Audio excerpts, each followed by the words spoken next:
আসসালামু আলাইকুম দর্শক।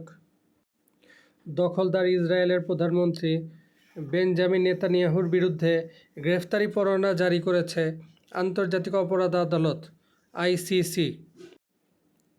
এছাড়া ইসরায়েলি সাবেক প্রতিরক্ষা মন্ত্রী ইয়োহাব গ্যালান্টের বিরুদ্ধেও পরোয়ানা জারি করেছে হেগের এই আদালত।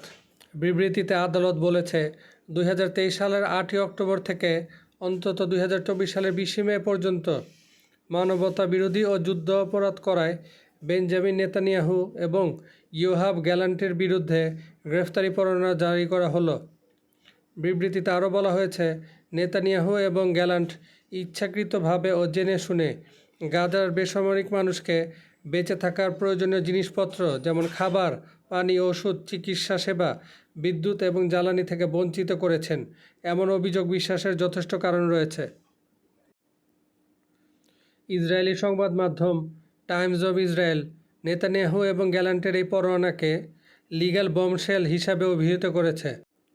সংবাদ মাধ্যমটি জানিয়েছে, আইসিসির প্রাক বিচার চেম্বার 1-এর 3 বিচারক সর্বসম্মতিক্রমে এই পরোয়ানা জারি করেছেন। আইসিসির প্রধান কৌঁসুলি করিম খান গত মে মাসে নেতানিয়াহু ও গ্যালান্টকে যুদ্ধ অপরাধের অভিযোগে গ্রেফতারের অনুরোধ জানিয়েছিলেন। দখলদার ইসরায়েল করিম খানের এই অনুরোধের বৈধতা নিয়ে চ্যালেঞ্জ জানিয়েছিল, তবে আইসিসির বিচারকরা ইসরায়েলের চ্যালেঞ্জ প্রত্যাখ্যান করে নেতানিয়াহু ও তার সাবেক প্রতিরক্ষা মন্ত্রীর বিরুদ্ধে গ্রেফতারি পরোয়ানা জারি করেছে। আইসিসির রায়কে স্বাগত জানিয়েছে হামাস ও ফাত্তাহ। ফিলিস্তিনি কর্তৃপক্ষ মূলত প্রেসিডেন্ট মাহমুদ আব্বাসের ফাত্তাহ শাসন করে, আর গাজা উপত্যকা শাসক গোষ্ঠী হামাস। সাথে থাকার জন্য ধন্যবাদ দর্শক। আসসালামু আলাইকুম।